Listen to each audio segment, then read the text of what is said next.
jamaah Masjid Menara FDF dirahmati Allah Subhanahu wa taala. Assalamualaikum warahmatullahi wabarakatuh.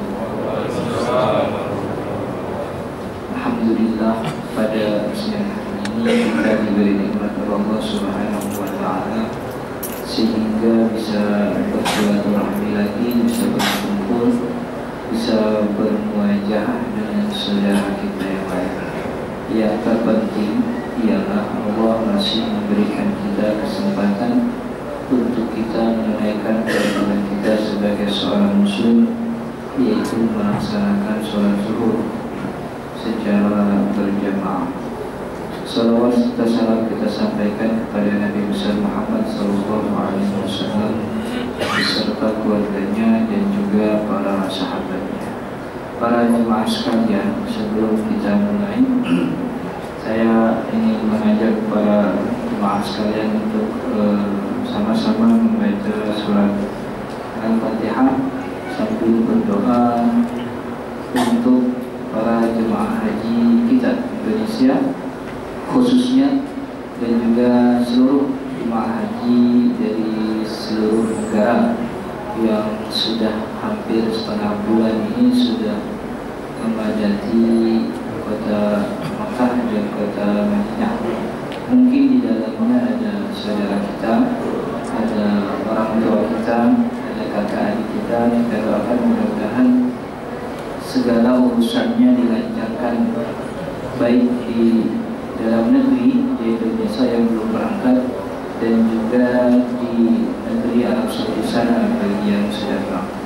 Dan mudah-mudahan nanti dikembalikan dalam keadaan sehat walafiat serta membawa haji yang mabrur, dan juga digandakan kekayaannya oleh Allah Subhanahu wa taala sekembalinya dari tanah suci. Al-Fatihah. A'udzubillahi minasyaitonir rajim. Bismillahirrahmanirrahim. Iyyaka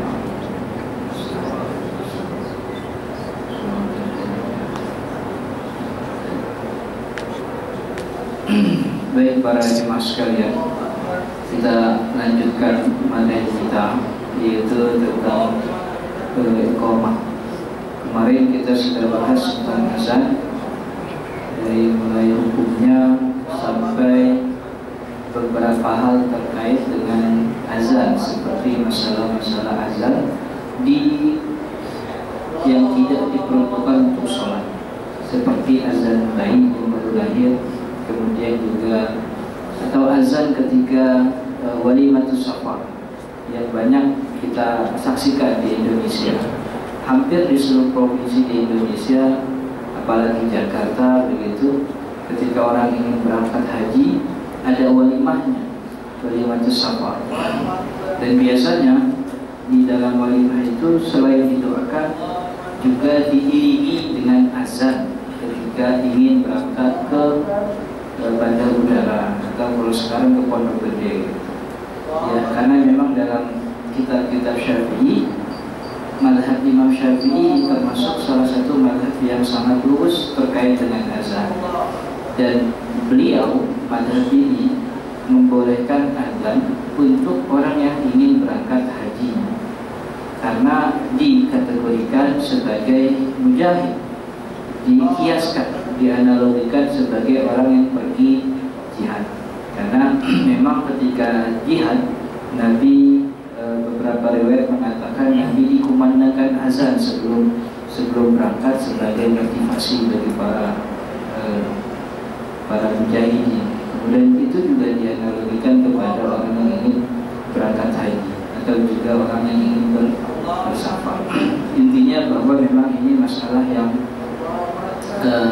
tidak terlalu esensi untuk diributkan, karena memang ini pandangan ulama yang tentu di dalamnya ada kekurangan. Artinya ulama sudah memperdebatkan ini sejak lama bahwa memang mazhab Imam Syafi'i membolehkan, dan ada beberapa mazhab lain yang melarang. Artinya memang masalahnya masalah yang tidak disepakati. Itu pada umumnya. Nah, selain itu juga banyak orang-orang ketika ingin berangkat haji itu ada namanya taudhi'ul ahl. Taudhi'ul ahl itu istilahnya apa ya? Menitipkan keluarga. Jadi itu salah satu sunnah yang memang dianjurkan oleh ulama, yaitu ketika orang ingin bepergian itu taudhi'ul ahli, menitipkan pesan kepada keluarga yang ditinggalkan. Dan begitu juga sebaliknya, orang keluarga yang ditinggalkan pun menitipkan pesan kepada si musafir. Salah satu bentuknya ya meminta didoakan begitu. Jadi taudhi'ul ahli itu salah satu sunnah yang memang dilakukan oleh Nabi dan juga para sahabat. Mungkin bentuknya berbeda-beda, teknisnya berbeda-beda gitu. Kalau orang kita di Indonesia yang ngumpul bareng bikin walimah, ada makan-makannya begitu. Nah kalau zaman dulu mungkin berbeda. Nah salah satu bentuk yang paling sering yaitu meminta doa. Artinya para keluarga yang ditinggalkan menitipkan doa kepada para jemaah haji. Jemaah haji dititipkan doa. Karena saking banyak yang nitip, dia sampai bawa buku gitu. Nulis doa si fulan bin fulan, fulan bin fulan dan fulan bin fulan. Sebenarnya nitip doa itu boleh atau enggak ya? Boleh-boleh saja. Boleh-boleh. Itu bagian dari tawassul bil ahya. Jadi doa itu salah satu bentuknya dengan tawassul. Nah, tawassul ini ada yang diperdebatkan, ada yang dibolehkan secara disepakati boleh oleh seluruh ulama sejagat. Nah, salah satu tawassul yang dibolehkan oleh ulama seluruh jagat raya ini itu ada 3. Pertama, tawassul bil ahya. Tawassul itu kan minta kepada Allah melalui si objek yang kita tawassul itu. Nah, ada 3 bentuk tawassul yang disepakati. Salah satunya contoh yaitu tawassul bil ahya, bertawassul dengan orang yang hidup, dengan doa orang yang hidup. Kemudian tawassul dengan ibadah. Tadi itu kita itu bertawassul dengan ibadah. Apa ibadahnya? Baca surat Al-Fatihah itu ibadah. Lalu apa tahu dia? Kita baca surat Al-Fatihah kemudian kita berdoa untuk siapa? Untuk para jemaah haji kita. Jadi kita berdoa kepada Allah minta kebaikan bagi para jemaah haji kita. Dengan tawassul, tawassulnya apa? Surat Al-Fatihah itu. Pahalanya itu. Jadi ibarat gini, orang kalau ngirim surat nggak pakai kalau reguler itu biasa 2 hari 3 hari baru nyampe gitu. Tapi ada paketan Yes misalnya, yang sehari itu juga nyampe. Artinya kalau mau paketan hari itu nyampe, harus ada kos yang lebih. Harus bayar rangkoknya mungkin bukan yang 3.000. Yang 20.000. Kalau di JN ada paketnya dan macam-macam, kosnya nambah. Nah kita ingin berdoa kepada Allah juga seperti itu, bahwa kalau nih doa cuma kita doa aja nggak ada ibadah, ya jalan kayak biasa. Tapi kalau dibarengi dengan ibadah, dengan baca Al-Quran kita, dengan sholat kita, ibadah doa yang akan disampaikan itu tentu akan jauh berbeda dibanding doa yang murni doa aja gitu, nggak ada ibadahnya. Itu juga bagian dari salah satu yang dianjurkan, itu sholat hajat. Sholat hajat itu bentuk tawassul dengan ibadah. Itu tawassul dengan ibadah, tawassul dengan asmaul husna, tawassul dengan ya Allah ya Karim, Allah ya Fattah ya Razzaq, Allah yang maha memberi. Jadi sebelum berdoa melakukan puji-pujian dengan menyebut nama-nama Allah dari asmaul husna yang 99 itu. Ya Fattah ya Razzaq, ya Mu'min, ya Muhaimin, ya Salam. Begitu tawassul. Nah, salah satu tawassul yang dianjurkan tadi, hasil yang disepakati, yaitu tawassul dengan orang yang hidup, yaitu kita meminta didoakan oleh orang yang hidup kepada Allah. Sama seperti orang tua kita dulu datang ke kiai, datang ke ustaz. Ustaz doain anak saya besok mau ujian. Ustaz doain anak. Itu bentuk tawassul. Gitu. Bentuk tawassul kita kepada Allah melalui si bulan. Dan ini disepakati oleh ulama sejarah.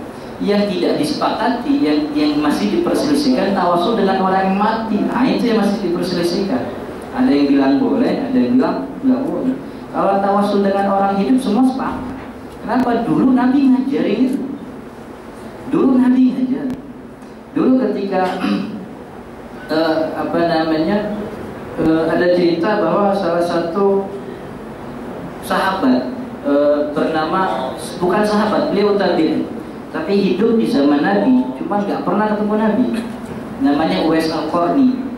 Uwais Al-Qarni itu berpesan kepada ibunya, ibu, saya mau berangkat ke Madinah. Beliau orang Yaman.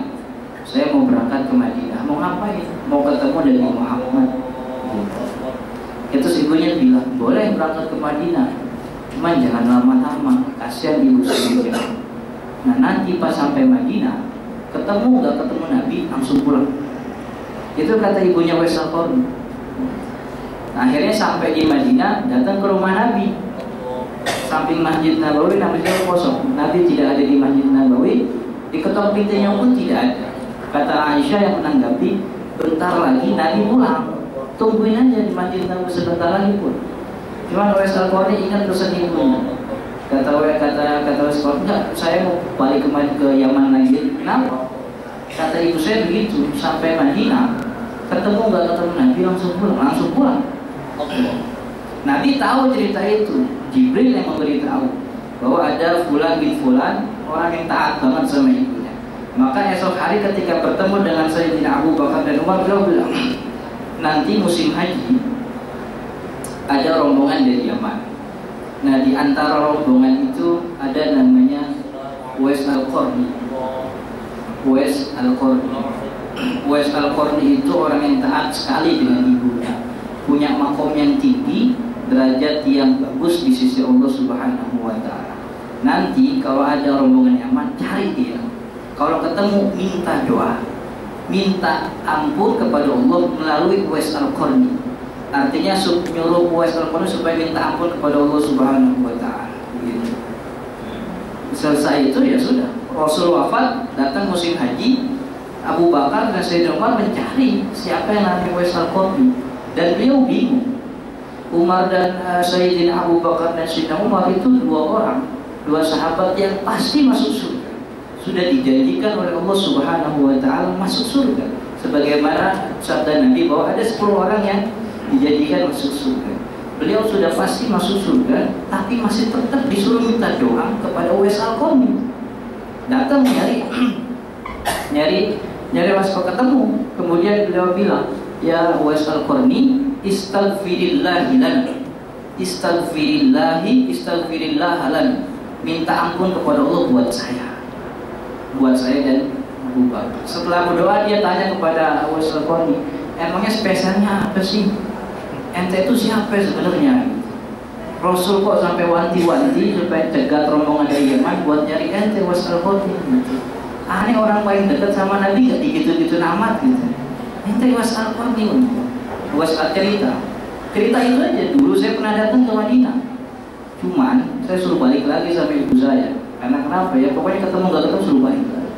Artinya ada ketaatan yang tinggi, ada pahala yang besar ketika kita taat kepada ibu kita.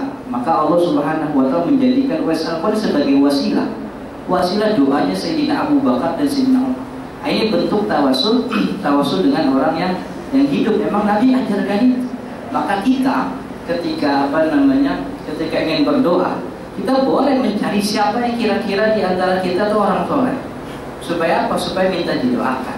Maka bagi para orang tua kita, ketika ada orang berangkat haji, wajar, Ustaz doain aneh nanti depan Ka'bah, Ustaz doain aneh nanti depan Ka'bah, doain aneh ya biar anak punya anak, doain aneh biar anak punya istri dan sebagainya. Kenapa? Tawasul dengan orang hidup.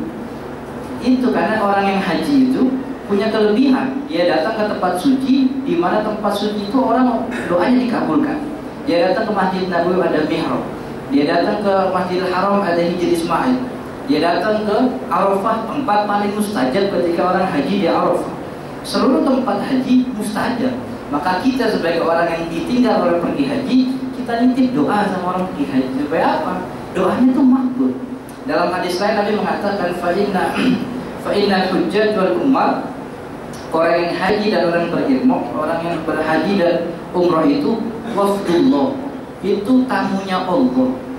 Tamunya Allah, maka mereka mendapat sajian Allah. Fa'in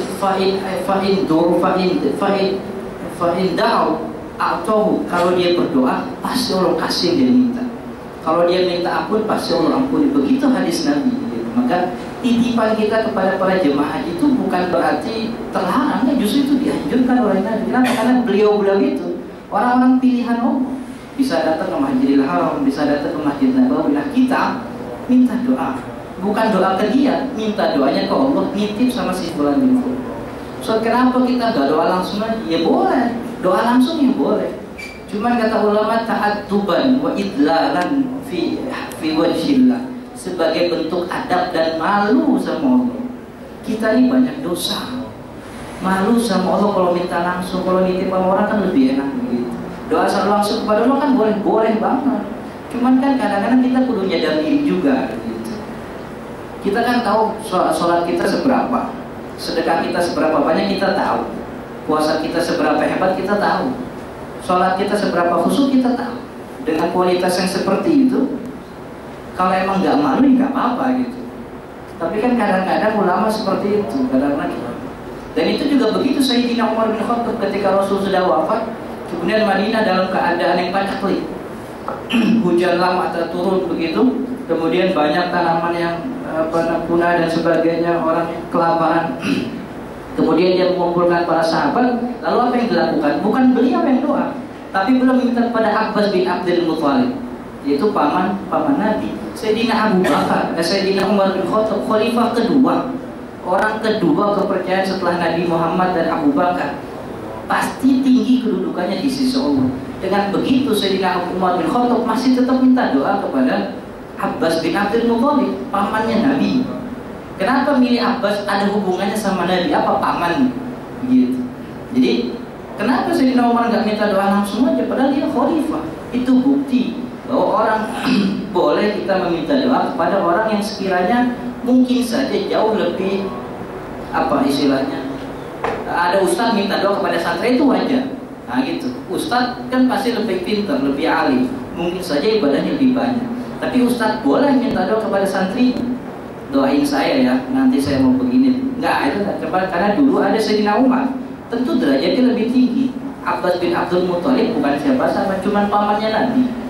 Tapi Abbas bin Abdul Muthalib diminta doa oleh Sayyidina Umar bin Khattab. Jadi itu bentuk tawasul dengan orang yang hidup. Nah, jadi tawasul dengan orang itu sah-sah saja, kita nyebut doa enggak apa. Kemudian itu yang disepakati. Cuman ada yang enggak disepakati. Nanti kata orang ini boleh, kata orang enggak boleh. Itu tawasul dengan orang yang sudah meninggal. Nah, itu yang diributkan. Apakah boleh atau enggak boleh? Kalau kita nitip sama orang pergi haji boleh. Justru dianjurkan. Dia itu bakal jadi orang, bakal jadi tamunya Allah, punya kedudukan tinggi dan jadi pilihan Allah. Maka kita ambil kesempatan, minta doa. Ya oleh Bang doain aneh. Tahun ini saya mau berangkat begini-begini. Bang doain aneh. Saya mau ujian begini-begini. Bang doain. Apalagi kalau yang pergi haji orang tua kita, itu kalau kita nggak minta doa pun pasti didoain. Insya Allah. Jadi para haji dan para muktamir itu, para orang yang umroh itu tamunya Allah. Selayaknya tamu, tuan rumah yang baik pasti menyediakan sajiannya. Begitu juga para haji dan umroh. Maka orang pulang haji, nggak ada ceritanya orang pulang haji jatuh miskin, nggak ada. Yang pernah nemu saya, orang pulang haji tiba-tiba jatuh miskin gara-gara pergi haji, belum nemu.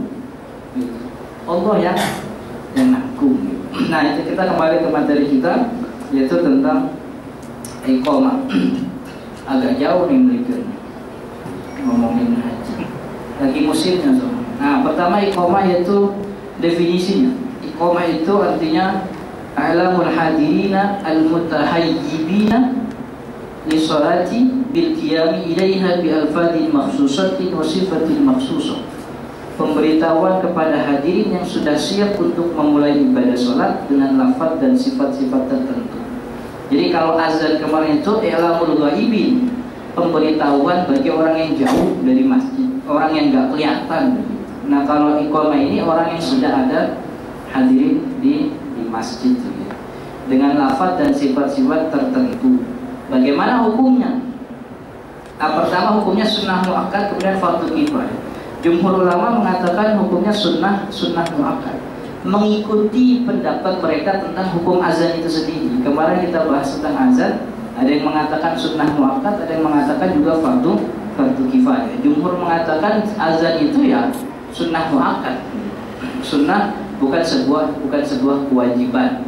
Artinya azan, iqamat hukumnya mengikuti dengan azan, karena memang iqamat sering diidentikan dengan azan juga. Jadi banyak beberapa hadis yang mengatakan iqamat, yang menyebutkan iqamat dengan sebutan azan, jadi sama-sama azan begitu. Kata Nabi dalam hadis mengatakan la yuraddu du'a bainal adaini, kata Nabi, tidak ditolak doa yang dilantunkan bainal adaini, antara dua azan. Antara dua azan itu maksudnya azan yang pertama dengan iqamat, maksudnya begitu. Jadi banyak hadis Nabi yang menyebutkan iqamat itu sama seperti ada. Bedanya kalau azan itu buat orang luar biar tahu dia udah masuk waktu sholat ke masjid. Kalau iqamat buat orang dalam. Nah, jadi hukumnya mengikuti sama seperti azan juga. Ini pendapat jumhur ulama selain madhab Imam Ahmad bin Hanbal. Madhab Imam Ahmad bin Hanbal mengatakan iqamat hukumnya fardu kifayah. Fardu kifayah itu artinya ya harus dikerjakan. Artinya begini, ketika kita ingin melaksanakan sholat fardu, zuhur, asar, apapun itu, kemudian kita di ruangan atau di lantai berapa gitu cuma 3 orang, 4 orang, maka salah satu dari kita harus ada iqamat. Kalau nggak iqamat, ya 4-4-nya dosa. Kenapa? Karena meninggalkan kewajiban. Karena kewajiban fardu kifayah itu kan kewajiban yang harus dikerjakan. Tapi jika sudah dikerjakan oleh salah seorang, maka gugur dosanya. Atau satu kampung ada masjid, azan sudah selesai, cuma pas mau sholat nggak ada iqamatnya. Gitu. Jadi dalam madhab Imam Ahmad bin Hanbal, fardu iqamat hukumnya fardu kifayah. Jadi ketika kita ingin melaksanakan sholat, walaupun cuma 3 orang, 2 orang, ya salah satunya iqamat. Salah satunya iqamat, yaitu untuk menggugurkan kewajiban. Menurut pendapat madhab Imam Ahmad bin Hanbal. Sedangkan jumhur ulama mengatakan sunnah muakkad. Salah satu alasannya itu diterangkan dalam kitab Al-Mughni Ibnu Qudamah. Ibnu Qudamah dalam kitab Al-Mughni mengatakan iqamat sama seperti azan, yang merupakan syiar Islam, artinya simbol Islam yang sangat nyata dan jelas, dan meninggalkannya merupakan penyepelean terhadap agama. Takutnya kalau sering ninggalin iqamat itu dikategorikan sebagai orang yang menghinakan syiar agama. Jadi tidak menjunjung tinggi syiar agama. Maka hukumnya dikategorikan sebagai fardu kifayah. Ini saat layaknya dia. Jadi ini 2 pendapat tentang hukum iqamat. Jadi ada yang mengatakan sunnah muakkad, jumhur ulama, Imam Syafi'i, Imam Malik, dan Imam Abu Hanifah. Sedangkan madhab Imam Ahmad bin Hanbal mengatakan fardu kifayah. Artinya fardu kifayah bagi siapapun mereka yang ingin melaksanakan sholat fardu, walaupun sendiri, maka itu menjadi kewajiban. Berdua salah satu dari iqamah, bertiga begitu selanjutnya. Ini tentang hukum. Kemudian lafaz iqamah. Lafaz iqamah dijelaskan oleh hadis Imam Al-Bukhari, ya, dari Anas bin Malik, beliau mengatakan umira Bilalun ayyashfa'al adzan wa yutirul iqamata. Anas bin Malik radhiyallahu anhu mengatakan bahwa Bilal diperintahkan oleh Nabi untuk menggenapkan azan dan mengganjilkan iqamah. Jadi kalau azan itu kan takbir pertama 4 kali. Allahu Akbar, Allahu Akbar, Allahu Akbar, Allahu Akbar. Maka kalau kita ganjilkan, ya jadi cuma 2. Allahu Akbar, Allahu Akbar. Asyhadu an la ilaha illallah 2 kali. Kalau kita ganjilkan ya jadi 1. Allahu Akbar, Allahu Akbar, asyhadu an la ilaha illallah wa asyhadu anna Muhammadar Rasulullah. Hayya 'alas shalah. Jadi diganjilkan jadi sekali. Sampai pada Allahu Akbar ini. Allahu Akbar yang azan itu kan 2 kali. Kalau diganjilkan jadi sekali. Cuman nyatanya kita yang sering dengar itu kan iqamat ya 2 kali juga. Allahu Akbar, la ilaha illallah sama sekali juga. Nah, ini dijelaskan oleh hadis selanjutnya. Kata dari Abdullah bin Umar radhiyallahu anhu bahwa lafaz azan pada masa Rasul sallallahu alaihi wasallam 2 kali, sedangkan lafaz iqamah sekali. Ini juga mirip. Kemudian dijelaskan oleh hadis Abdullah bin Zaid, ya, yang ketika mimpi. Jadi kemarin kita cerita bahwa memang azan itu munculnya dari mimpi Abdullah bin Zaid yang kemudian diaminkan oleh Nabi, diiyain sama Nabi Muhammad SAW. Nah, selain azan, dalam mimpi Abdullah bin Zaid juga diajarkan oleh malaikat itu tentang lafaz iqamah. Tsumma amhala hayhatan thumma amalahu hunaihatan thumma qama faqala mislaha. Kemudian orang itu berdiri dan mengucapkan seperti yang diucapkan dalam azan, illa annahu qala, sampai dia mengatakan hayya 'alal falah qad qamatis shalah. Ketika mengucapkan hayya 'alal falah qad qamatis shalah, qad qamatis shalah. Allahu akbar la ilaha illallah sama seperti azan. Allahu akbar 2 kali, la ilaha illallah sekali. Jadi apa yang digambarkan oleh hadis Bilal bin Rabah itu dijelaskan oleh hadis ini Abdullah bin Zaid. Kenapa? Karena Abdullah bin Zaid juga yang ngajarin Bilal. Jadi Bilal itu diajarin sama Abdullah bin Zaid. Jadi ketika mimpinya diain sama Nabi memerintahkan Bilal untuk minta diajarin sama Abdullah bin Zaid. Dan iqamatnya juga sama. Iqamatnya itu iqamat Abdullah bin. Jadi hayya 'alal falahnya sekali, qad qamatis shalah, qad qamatis shalah, Allahu akbar, Allahu akbar. Jadi sama seperti yang kita banyak dengar sekarang. Tapi ada nggak lafaz iqamah yang beda? Ada. Jadi ada dalam satu hadis Nabi itu ada sahabat namanya Abu Mahdhurah. Sahabat Abu Mahdhurah itu iqamat sama azan nggak ada beda. Jadi iqamat juga sama. Iqamatnya Allahu akbar 4 kali, asyhadu an la ilaha illallah 2 kali, asyhadu anna Muhammadar Rasulullah. Bahkan tidak ada qad qamatis shalah. Itu salah satu hadis yang diriwayatkan oleh Imam Muslim dari sahabat Abu Mahdhurah. Begitu. Hanya hadis ini tidak dipakai. Kenapa? Karena salah satu riwayatnya ada yang dhaif begitu. Beberapa ulama mengatakan hadis ini mursal. Jadi dipakai itu Abdullah bin Zaid. Kalaupun sahih begitu ya. Kalaupun hadis itu sahih, tetap saja hadis Abdullah bin Zaid yang dilaksanakan. Kenapa? Karena Abdullah bin Zaid itu sih punya cerita. Gitu. Beda dengan Abu Mahdhurah. Abu Mahdhurah cerita azan nggak nyampe. Cuman Abdullah bin Zaid cerita azan memang dari dia. Gitu. Jadi ketika ada 2 hadis, ada 2 perawi berbeda, tapi dua-duanya ini saling bersinggungan. Maka ulama nyari bagaimana caranya untuk menggabungkan. Kalau nggak bisa menggabungkan, maka salah satunya harus dijatuhkan. Cara bahasanya bukan menjatuhkan, itu kasar banget gitu. Bahasanya tuh kalau ulama mengatakan tarjih gitu ya. Sama aja sih Indonesia begitu juga. Bahasanya tarjih. Salah satu metode tarjih yaitu mengunggulkan si yang punya cerita. Yang punya cerita siapa? Abdullah bin maka hadis Abdullah bin Zaid yang diangkat. Sama seperti cerita menikah dalam keadaan ihram.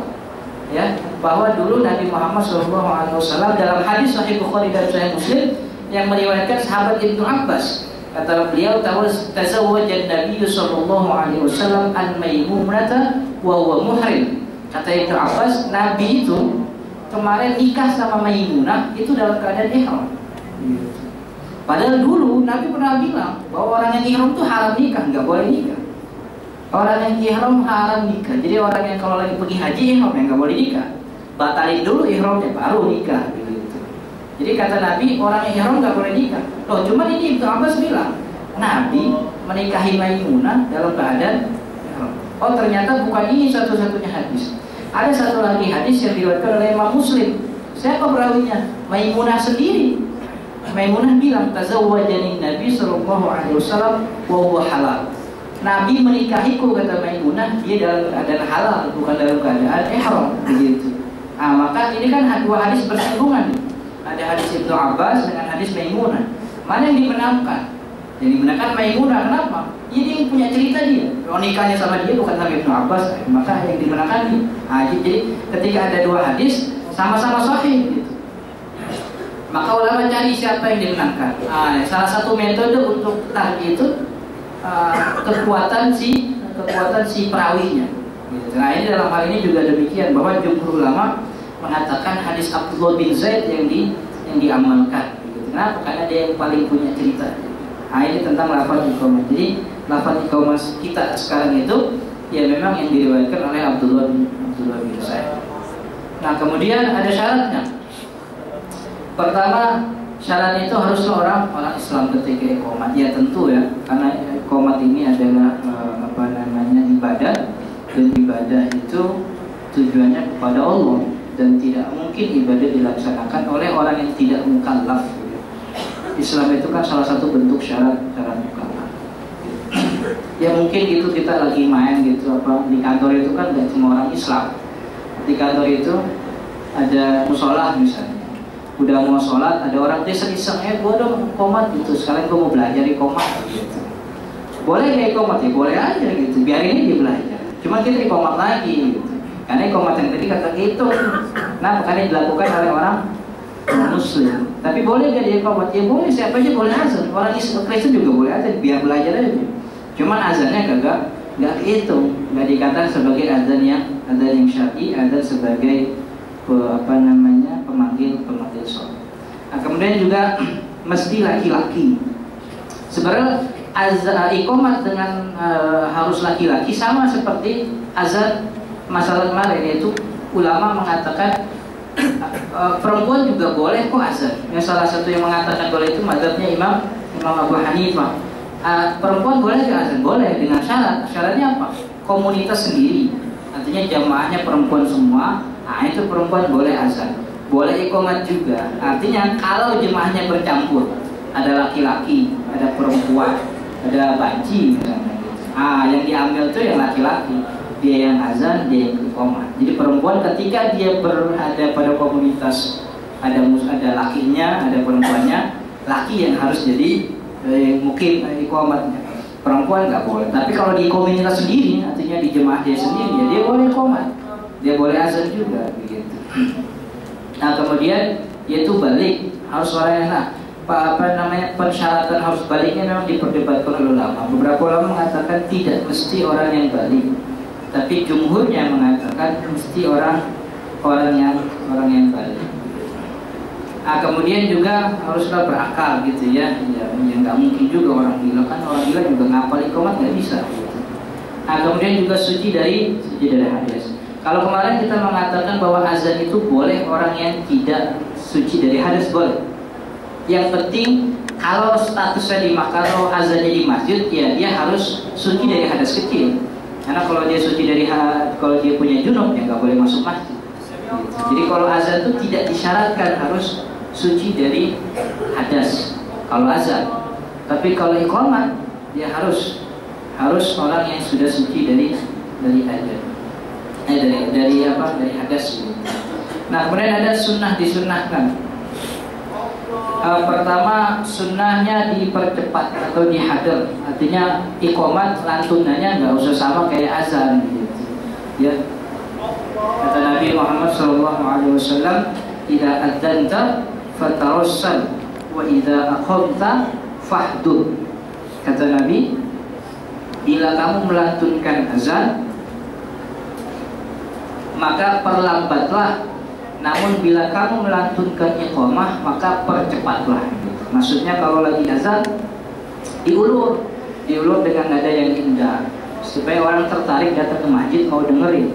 Tapi kalau iqamat gak usah bagus-bagus, gak usah panjang-panjang. Kenapa? Karena ilamul muhadirin, iqamat itu bukan buat orang luar, tapi buat yang dalam yang dibilang di masjid ini, biar tahu kalau imam sudah naik kita mulai sholat gitu.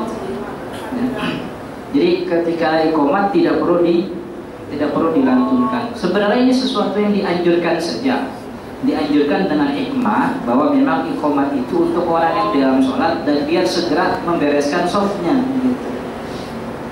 Nah kemudian juga disunahkan berdiri, tidak dalam keadaan duduk. Walaupun kalau iqamat dalam keadaan duduk juga nggak ada masalah, tetap sah, boleh saja.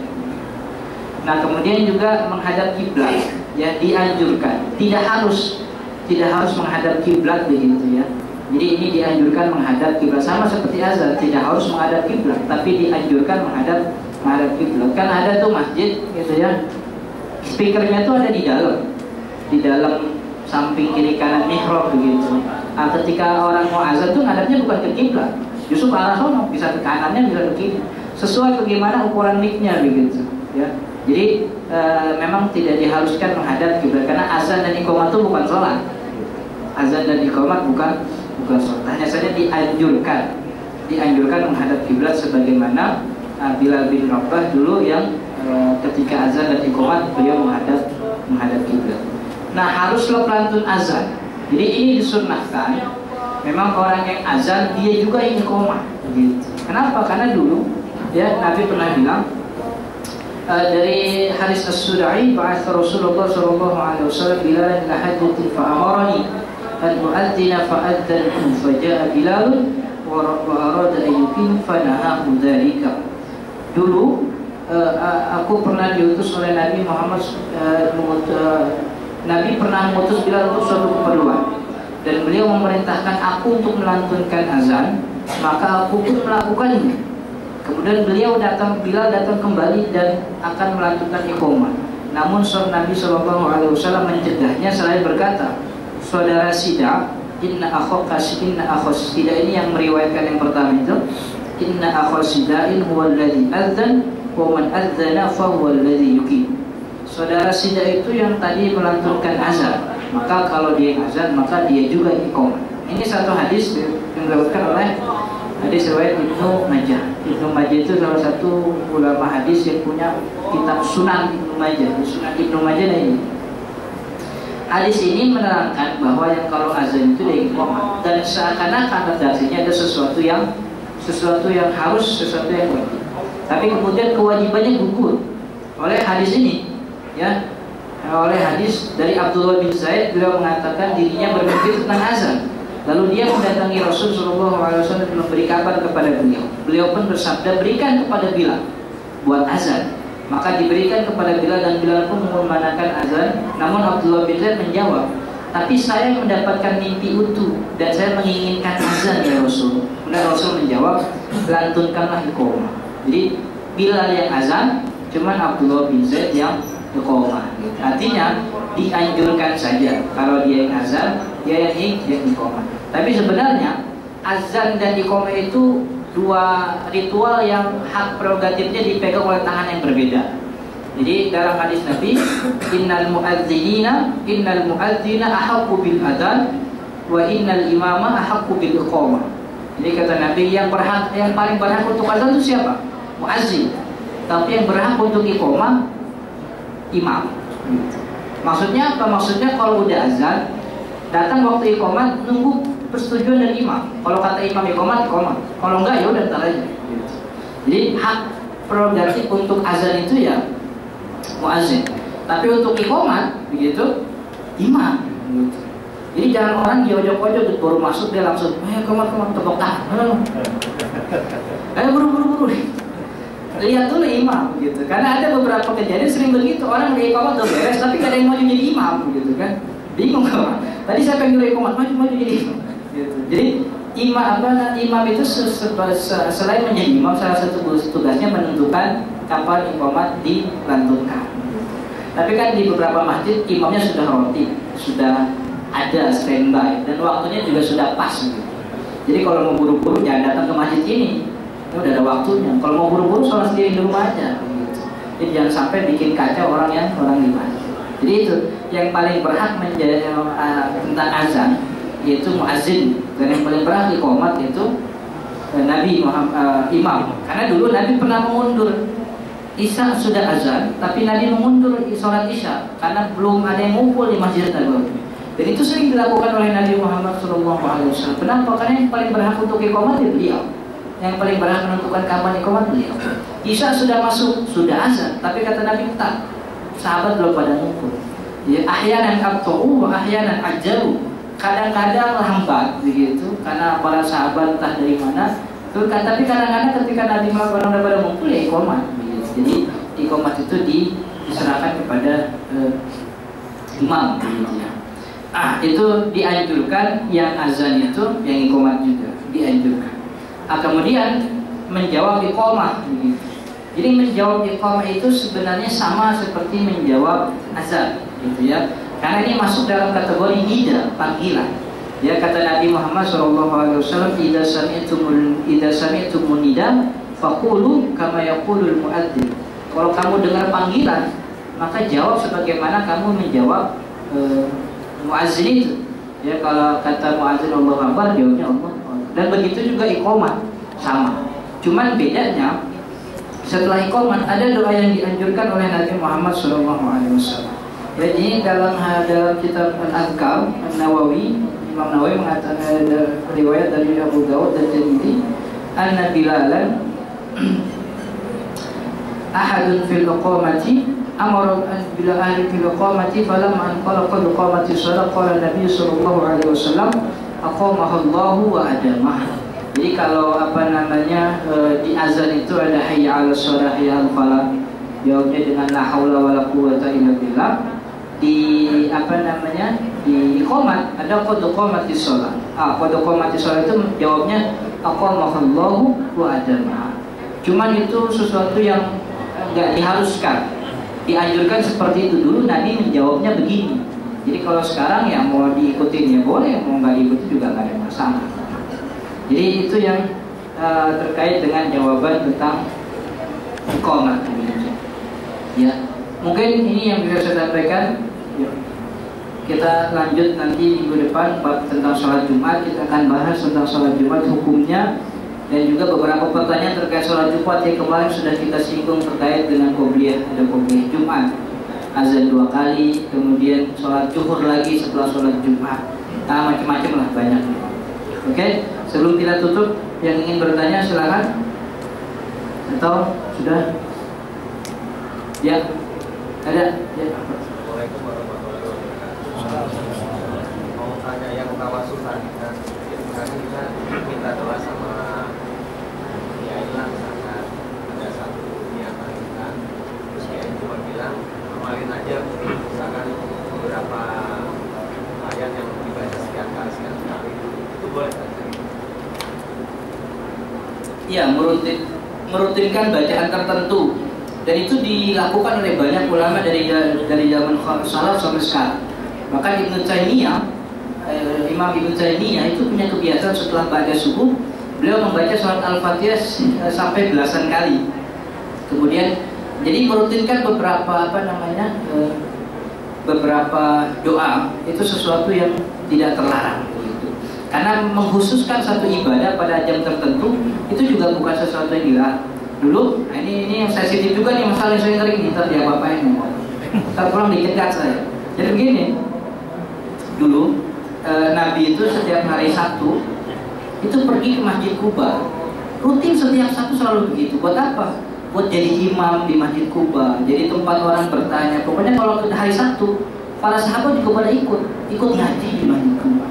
Nah, ada hadis ini, ya, kata dalam hadis Al-Bukhari, yang si masyiat auraqiban, kadang-kadang jalan kaki, kadang-kadang naik kendaraan, entah itu naik unta atau naik kuda. Nah, ulama yang mengistinbat, yang kemudian mengambil hukum dari sini mengatakan wahada dalilun ala jawazi takhsisil ibadati bi ba'dil awqat. Ini dalil bolehnya mengkhususkan suatu ibadat di waktu tertentu, dan itu dilakukan oleh ulama. Ulama hampir setiap pagi, setiap subuh kalau kita baca sirahnya, baca sejarah, itu punya wiridan.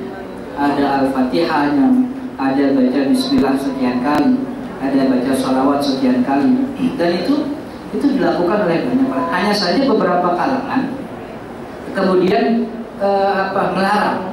melarang dengan alasan begini, dengan alasan saddud dzari'ah, khawatir nih orang terlalu ini sama wiridannya, sehingga mengatakan kalau nggak wiridan jadi dosa. Itu yang terlarang.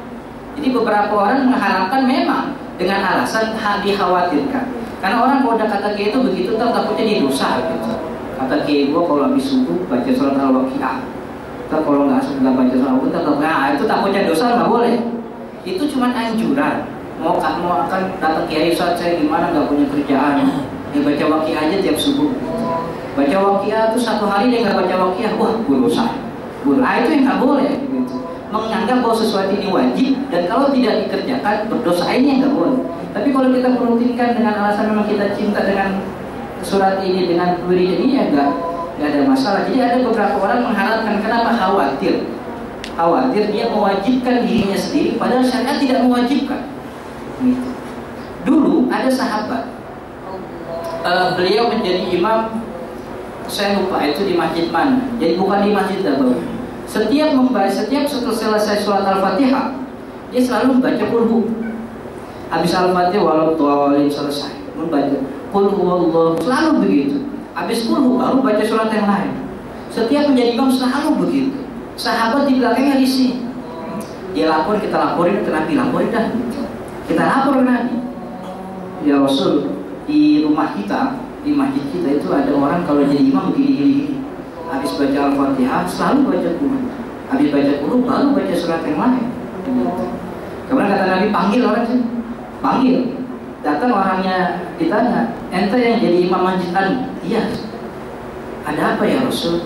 Kemarin tuh ada jemaah ente datang ke sini. Kalau kata kita begitu bahasa. Ada jemaah ente datang ke sini. Ente habis baca surat Al-Fatihah, baca Qur'an? Iya. Habis baca Qur'an, ente baca surat lain lagi? Selalu begitu. Setiap rakaat sebegitu ya Rasul. Habis baca Al-Fatihah selalu baca Qur'an. Kenapa gitu? Kata yang imam itu, saya cinta banget sama surat Al-Ikhlas. Saya cinta banget sama surat Al-Ikhlas sehingga saya nggak mau ninggalin surat Al-Ikhlas ketika saya sholat. Kenapa kata Nabi? Hubbuka iyyaha adkhalakal jannah. Hubbuka iyyaha adkhalakal jannah. Cintamu kepada surat Al-Ikhlas itu yang membuat kamu masuk surga. Gitu. Kalau seandainya merutinkan satu bacaan nggak boleh, Nabi langsung larang. Nggak boleh, baca biasa aja gitu. Tapi Nabi kata Nabi, hubbuka iyyaha adkhalakal jannah. Cintamu kepada surat Al-Ikhlas itu bikin kamu masuk surga. Kalau seandainya nggak boleh, pasti Nabi langsung larang. Itu kan sesuatu yang baru kejadian. Nabi nggak pernah nyontohin. Tapi tiba-tiba di masjid sebelah sono ada orang sok-sok jadi Nabi gitu. Kemudian laporan sama Nabi.